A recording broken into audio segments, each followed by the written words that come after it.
రాష్ట్రాల్లో అత్యంత సీనియర్ శాసనసభ్యులు మీరు ఒకరు.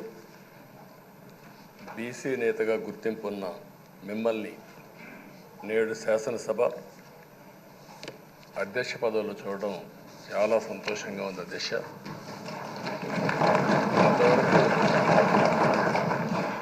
మిమ్మల్ని సభలో ఇక్కడ చూసాం, ఈరోజు అధ్యక్ష స్థానంలో చూస్తున్నాం.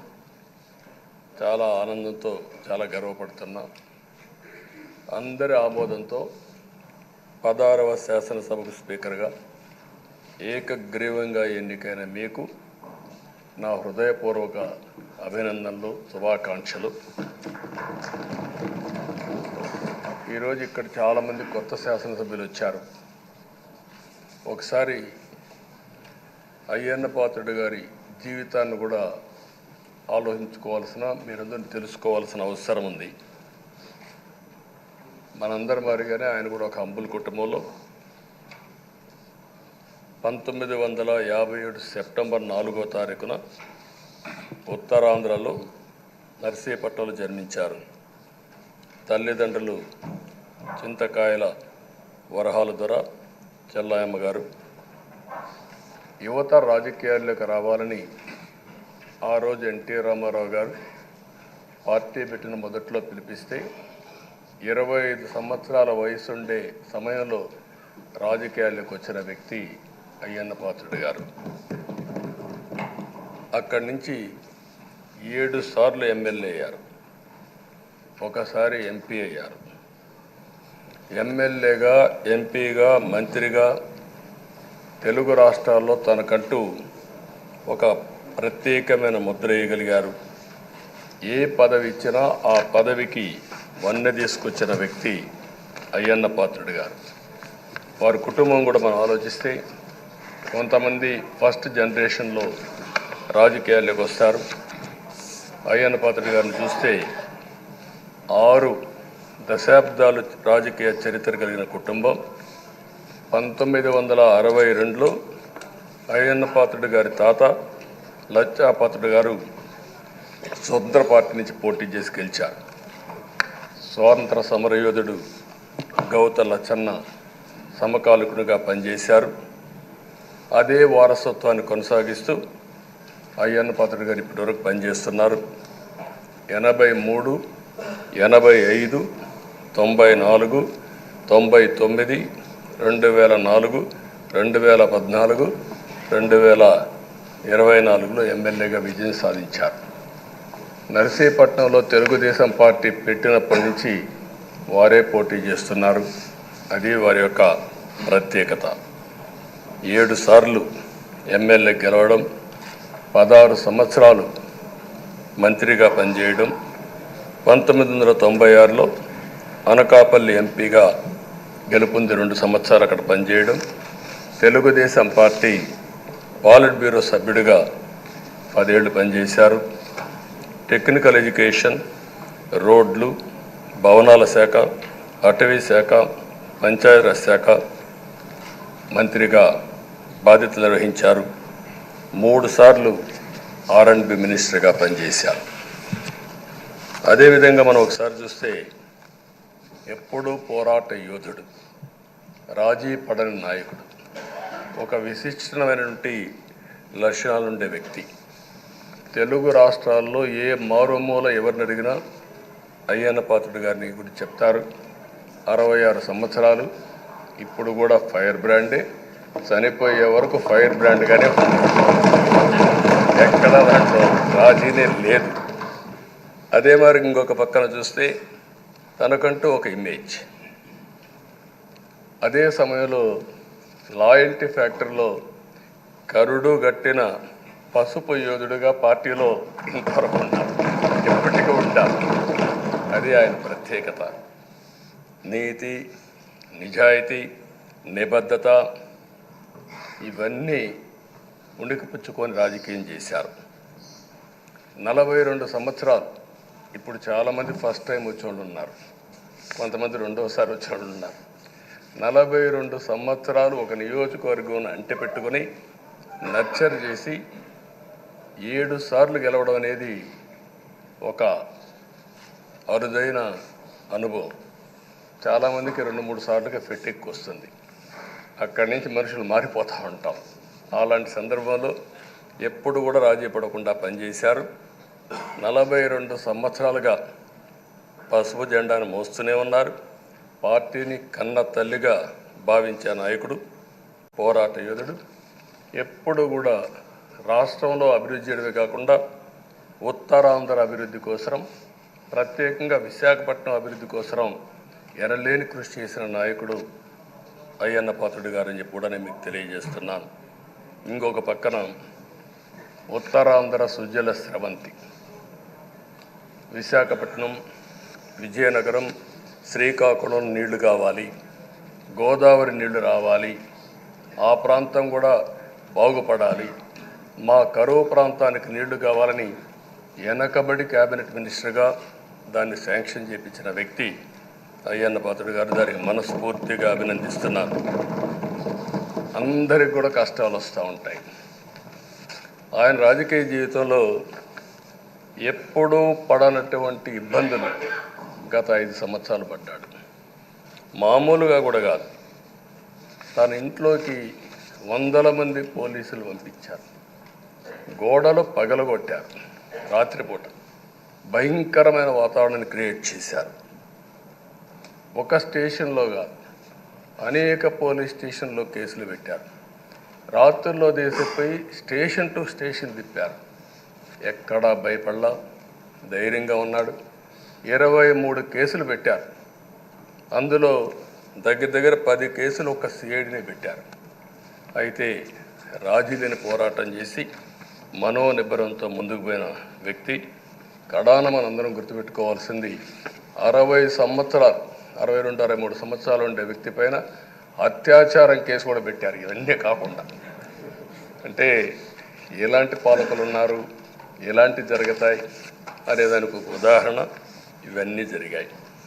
అయితే ఒక్క విషయం ఎక్కువంటే సభ్యులందరికీ విజ్ఞప్తి చేస్తున్నాను.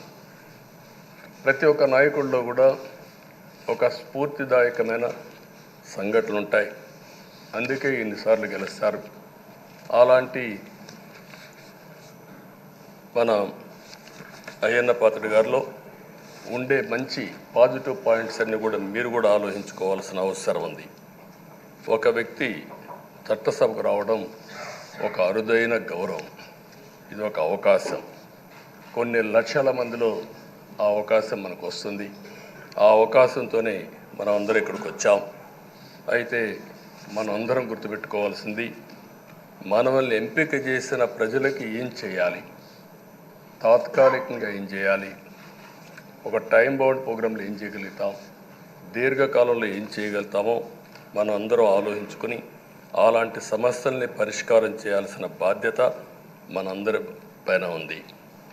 అంతేకాకుండా ఈరోజు ఎక్కుండే ఎమ్మెల్యేలందరినీ కోరుతున్నాం, మనందరి పైన ఒక పవిత్రమైన ఉన్నతమైన బాధ్యతని తెలుసుకొని నడవాల్సిన అవసరం ఉంది. చట్టసభల్లో సభ్యుల ప్రవర్తన, వ్యాఖ్యలు, చర్చలు, మనం ఏదో ఇక్కడ అపోజిషన్ ఉంటే అపోజిషన్కే జవాబుదారితనం, వాళ్ళ మీద మాట్లాడాలనే ఆలోచన కాకుండా మనం మాట్లాడే విషయాలు రాష్ట్రం మొత్తం ప్రజలంతా వాచ్ చేస్తూ ఉంటారు. మీ నియోజకవర్గంలో ఉండే ప్రజానీకం వాచ్ చేస్తారు, రాష్ట్రమంతా వాచ్ చేస్తారు.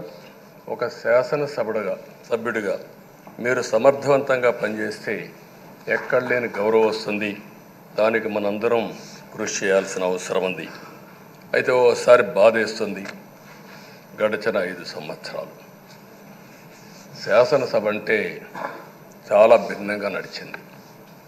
ఎంతో పవిత్రమైన శాసనసభను గత ప్రభుత్వం ఒక వికృతమైన పోకడలు, నీచ రాజకీయాలు, వ్యక్తిత్వ హననానికి ఒక వేదికగా చేశారు.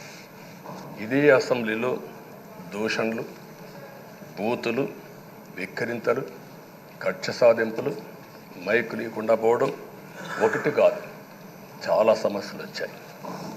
అదే సమయంలో ఫస్ట్ టైం వచ్చిన ఎమ్మెల్యే బాధ్యతారాహిత్యంగా 6-7 సార్లు గెలిచిన ఎమ్మెల్యేని వెక్కిరించడం, బూతులు తిట్టడం చాలా వల్గర్గా ప్రవర్తించే పరిస్థితికి వచ్చారు. ఆ రోజు ప్రభుత్వం యొక్క వైఫల్యాల్ని క్వశ్చన్ చేస్తే వాళ్ళపైన సభలోనే దాడి చేయడం, నీచంగా మాట్లాడడం, వాళ్ళ మనోభావాలు దెబ్బతీయడం, ఇవన్నీ చేసే పరిస్థితికి వచ్చారు. ఇక్కడుండే నాయకులు నేను చూశాను. ఆ రోజు తెలుగుదేశం పార్టీ 23 మంది గెలిచాం. జనసేన లేరు, బీజేపీ లేరు. కానీ ఆ 23 మందిని గెలిచినాక ఇదే అసెంబ్లీకి వస్తే వాళ్ళు ప్రవర్తించిన తీరు మీరు చూస్తే చాలా బాధాకరంగా ఆ రోజు పనిచేసే పరిస్థితికి వచ్చారు.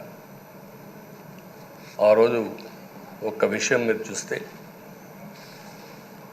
నేను కూడా ఇదే హౌస్లో చాలా బాధపడిన సందర్భం రోజు ఉంది. మెంబర్స్ అందరం ఉన్నాం. నన్ను గురించి, నా కుటుంబాన్ని గురించి ఇష్టానుసారంగా మాట్లాడితే కనీసం యాక్షన్ తీసుకోవడానికి నాకు మైక్ ఇవ్వమని అడిగాను. మేము నిరసన తెలియజేసి ఎడతామని మైక్ అడిగితే మైక్ ఇవ్వలేదు. ఇవ్వకుండా మీరు చూస్తే మామూలు సంఘటన కాదు. ఆ రోజు నేను ఒక మాట చెప్పాను, ఇది గౌరవ సభ కాదు, మీరు నాకు మైక్ కూడా ఇవ్వడం లేదు. మైక్ ఇవ్వకపోయినా నేను స్టేట్మెంట్ ఇవ్వాలి కాబట్టి ఇచ్చేడతారు రికార్డు కోసం అని చెప్పి గట్టిగా లేచి ఇదే సీట్లో కూర్చొని ఆ రోజు నేను చెప్పింది అదే వర్డ్స్ మీకు రిపీట్ చేస్తున్నాను. నేను స్టేట్మెంట్ ఇవ్వాలనుకున్నాను, మీరు మైక్ ఇవ్వకుండా చేశారు. అయినా నాకు బాధ లేదు. మళ్ళీ చెప్తున్నా, ముఖ్యమంత్రిగానే ఈ హౌస్కు వస్తాను తప్ప అదర్వైజ్ నాకు రాజకీయాలు అవసరం లేదు. ఇది ఒక గౌరవ సభ కాదు. ఇలాంటి గౌరవ సభలో నేనుండనని మరొక్కసారి చెప్తూ మీకు నమస్కారం.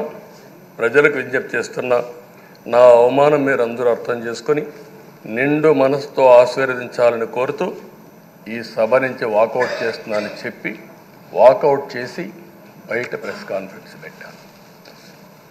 ఎందుకు ఈ విషయం చెప్తున్నానంటే నా జీవితంలో ఇది 9వసారి నేను ఎమ్మెల్యే. ఈ రాష్ట్రంలో తెలుగు జాతిలో నాకు వచ్చిన అవకాశాలు ఏ నాయకుడికి రాలేదు. 14 సంవత్సరాలు ముఖ్యమంత్రిగా పనిచేశాను. ఇప్పుడు మళ్ళీ ముఖ్యమంత్రి అయ్యాను. 15 సంవత్సరాల పొజిషన్ పార్టీ లీడర్గా పనిచేశాను. కానీ తిరుపతిలో నా పైన దాడి జరిగింది.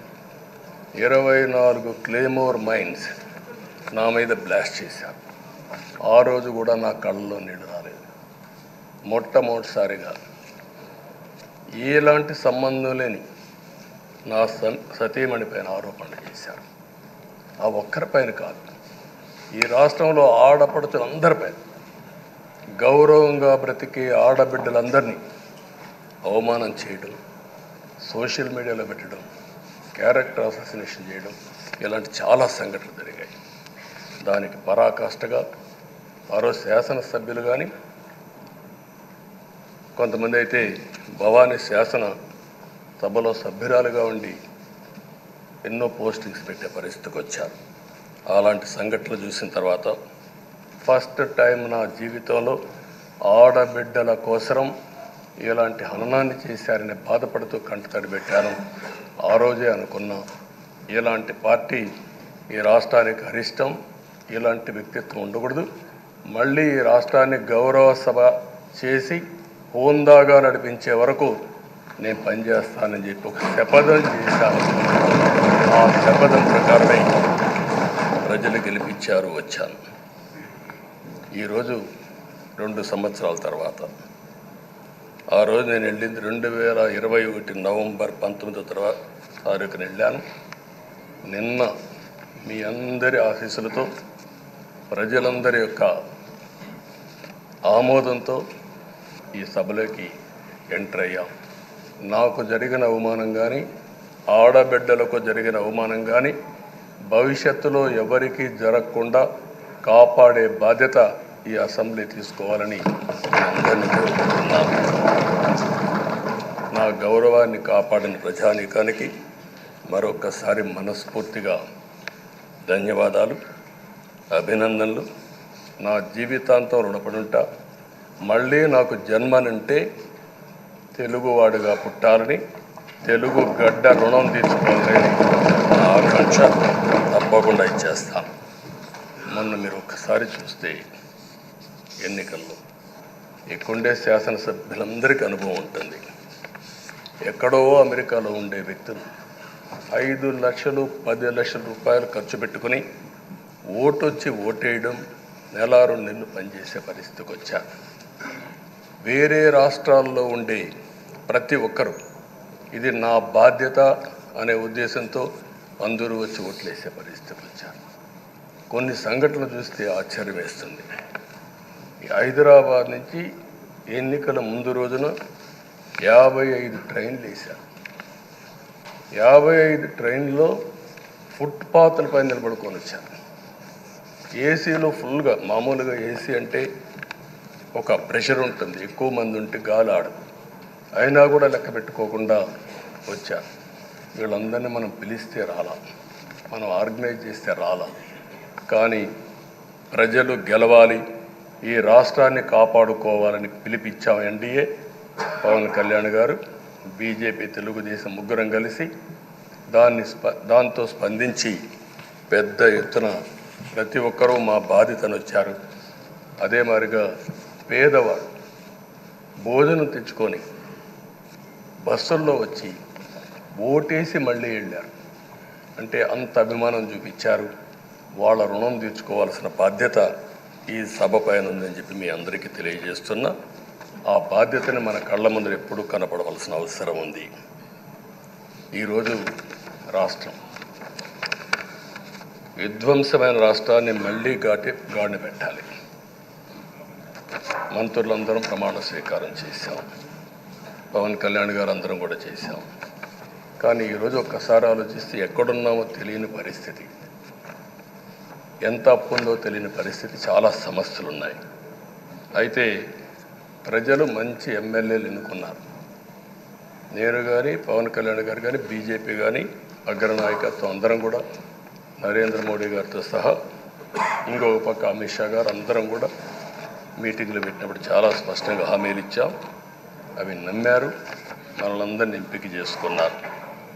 మీరందరూ కలిసి ఒక మంచి వ్యక్తిని, రాజకీయాల్లో గౌరవాన్ని కాపాడే వ్యక్తిని, పార్టీని నమ్ముకున్న వ్యక్తిని మీరు ఎన్నుకున్నారు. ఈరోజు మనందరం కూడా గుర్తుపెట్టుకోవాల్సింది, ఇక్కడికి వచ్చినప్పుడు అవతల పార్టీ వాళ్ళు కూడా మనం ఎగతాళి చేయాల్సిన అవసరం లేదు. ప్రజలు పనిష్మెంట్ ఇచ్చారు. ఇదే హౌస్లో నేను చూశాను. 23 సీట్లు మాకు వచ్చాయి. నేను బాధపడ్డాము. కానీ ప్రజాస్వామ్యాన్ని గౌరవించాలనే ఉద్దేశంతో ప్రజాస్వామ్యుతంగా పనిచేశాం. 23వ తారీఖు ఎన్నికల రిజల్ట్స్ వస్తే దాన్ని వక్రీకరించి 23వ తారీఖున దేవుడు రాసిన స్క్రిప్ట్ ఇది, మీకు 23 సీట్లు వచ్చాయని మాట్లాడారు. ఇప్పుడు నేను అడుగుతున్నా, కూటమికి 164 సీట్లు వచ్చాయి. 1, 6, 4 కూడుకుంటే 11 వస్తుంది. రాష్ట్రంలో దగ్గర 1631 రోజులు అమరావతి రైతాంగం ఆడబిడ్డలు ఉద్యమం చేశారు. ఆ 4 నెంబర్లు కలుపుకుంటే 1, 6, 3, 1 కలుపుకుంటే 11 వస్తుంది. అంటే ఇది కూడా భగవంతుడి స్క్రిప్ట్ అయినా కూడా నేను మాట్లాడడం లేదు, నేను కామెంట్ చేయడం లేదు. ఈరోజు ఉంటే వాళ్ళకు కూడా అర్థమయ్యేది. వాళ్ళు ఉండకుండా పోవడం అనేది వాళ్ళ పిరికితనం తప్ప ఇంకొకటి కాదని చెప్పి కూడా నేను మీకు తెలియజేస్తున్నా. అయితే నేను ఇక్కడుండే సభ్యులను కూడా మిమ్మల్ని కోరుతున్నా, మనం ప్రజా సమస్యలపైన దృష్టి పెట్టాలి తప్ప వీళ్ళ మీద కాదని చెప్పి కూడా నేను మీకు తెలియజేసుకుంటున్నాను. ఆ రోజు పవన్ కళ్యాణ్ గారిని అసెంబ్లీ గేటు కూడా తాకనీయం అని పెద్ద పెద్ద డైలాగులు చెప్పారు. 21 సీట్లలో పోటీ చేస్తే 21 సీట్లని గెలిపించారు.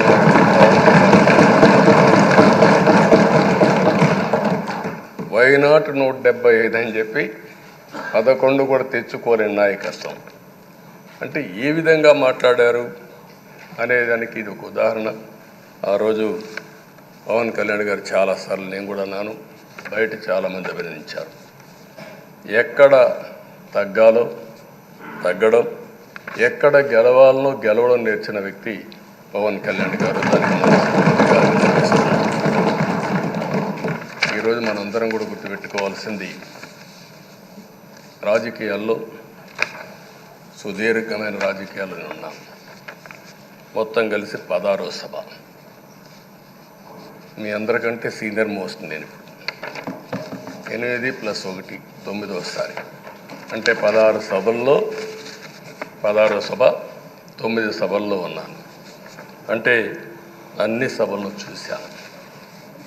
నా జీవితంలో ఎప్పుడూ చూడని సభ మొన్న జరిగిన సభ, 15వ శాసనసభ. కానీ ఇప్పుడు నేను కోరుకునేది మీ దగ్గర నుంచి, అది ఒక చెడు సభ కింద, ఒక కౌరవ సభ కింద మనం భావించాం. కానీ అత్యున్నతమైన సభగా 16వ శాసనసభని నిర్వహించే బాధ్యత మనందరిపైన ఉంది. గౌరవప్రదంగా నిర్వహించాలి. అదే సమయంలో ఇక్కడుండే ప్రతిపక్షాన్ని దృష్టిలో పెట్టుకొని కాదు, 24 గంటలు మనం ప్రజలతో ఉండాలి. ప్రజాప్రభుత్వంగా, ప్రజలకు జవాబుదారితనంగా ఉండాల్సిందిగా నేను మిమ్మల్ని అందరినీ కోరుకుంటున్నాను. ఈరోజు మనందరికీ అధికారం ఇవ్వడం కాదు, అతి ముఖ్యమైన బాధ్యత ఇచ్చారు. ఈ రాష్ట్రాన్ని మళ్ళీ ఘాటున పెట్టమని మనతో మాట్లాడారు, మనకు చెప్పారు. ఎప్పుడు కూడా నేను ఒకటే భావిస్తాను, ప్రజా జీవితాలను మార్చే శక్తి ప్రభుత్వ విధానాలకు ఉంటుంది. ఆ ప్రభుత్వ విధానాలకు రూపకల్పన చేసే సభ ఈ చట్టసభ. ఈ విషయం ప్రతి ఒక్కరూ గుర్తుపెట్టుకోవాల్సిన అవసరం ఉంది. ఈరోజు మనం చేసే పని, ఈరోజు ప్రజల భవిష్యత్తే కాకుండా భావితరాల భవిష్యత్తు కూడా నిర్ణయిస్తుంది. ఈరోజు భారతదేశం 91లో ఆర్థిక సంస్కరణలు వచ్చాయి. ఒక తెలుగు బిడ్డ పివి నరసింహరావు గారు ఆర్థిక సంస్కరణలు ప్రవేశపెట్టారు. ఈరోజు భారతదేశం ముందు చాలా వరకు అభివృద్ధి అయ్యే పరిస్థితి వచ్చింది. ఆయన ప్రవేశపెట్టిన ఆర్థిక సంస్కరణను నేను ఆదర్శంగా తీసుకొని, ఆ రోజు ఉమ్మడి ఆంధ్రప్రదేశ్లో అనేక పాలసీలు తీసుకొచ్చాం, సంస్కరణలు తీసుకొచ్చాం. ఐటీ, విద్య, పాలనా రంగం, ఇన్ఫ్రాస్ట్రక్చర్, ఇవన్నీ మనం తీసుకొచ్చాం. ఎన్నో డికేడ్స్ కాదు, 25 సంవత్సరాల్లో దాని యొక్క ప్రభావం మనం అందరి ముందు కనపడుస్తుంది. ఈరోజు హైదరాబాద్ నగరం వన్ ఆఫ్ ది బెస్ట్ సిటీగా ఉందంటే 25 ఏళ్లకు మనకు తీసుకున్న నిర్ణయాలే కారణం.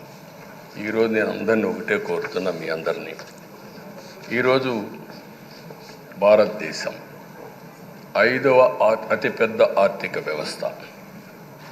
ఇంకొక 4-5 సంవత్సరాల్లో ఎన్డీఏ ఆధ్వర్యంలో 3వ అతిపెద్ద ఆర్థిక వ్యవస్థగా తయారవుతుంది.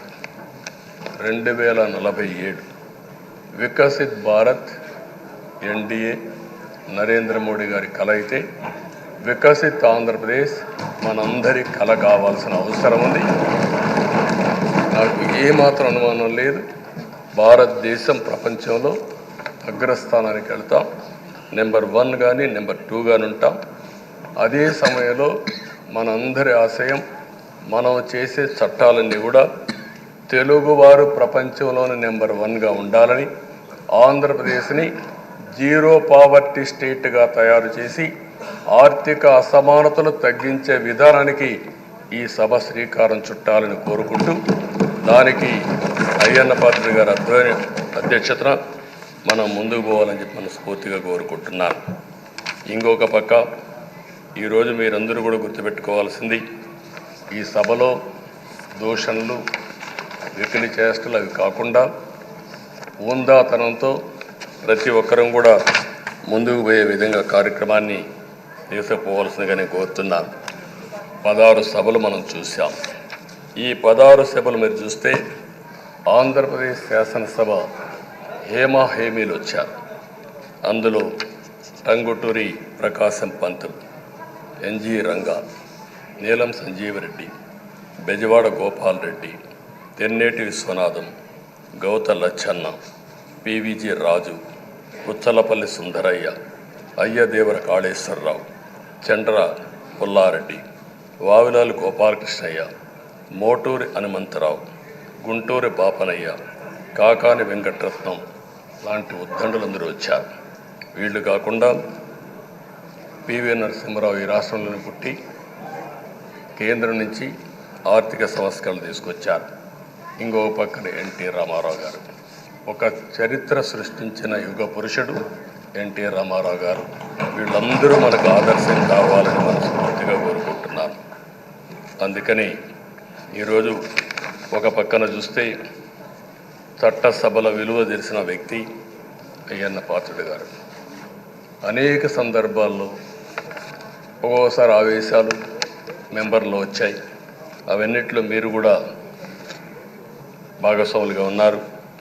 కానీ ఈరోజు నేను కోరుకునేది మీ ఆధ్వర్యంలో రాజ్యాంగ స్ఫూర్తి నిలుస్తుందని, ప్రజాస్వామ్యాన్ని కాపాడతారని, ఈ సభ హోందాగా నడుస్తుందని దాంట్లో నాకు ఏమాత్రం అనుమానం లేదు. ఆ నమ్మకం ఉంది.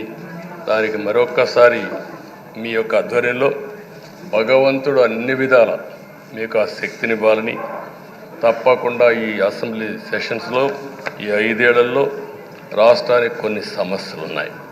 వాటి మీద ఎక్కువ మనం ఫోకస్ పెట్టాల్సిన అవసరం ఉంది. రాజధాని కట్టుకోవాలి, పోలవరం పూర్తి చేసుకోవాలి, నదుల అనుసంధానం చేసుకోవాలి, పెట్టుబడులు రావాలి, మౌలిక సదుపాయాలు కలిగించాలి, బీసీలకు, బడుగు బలహీన వర్గాలకు న్యాయం చేయాలి.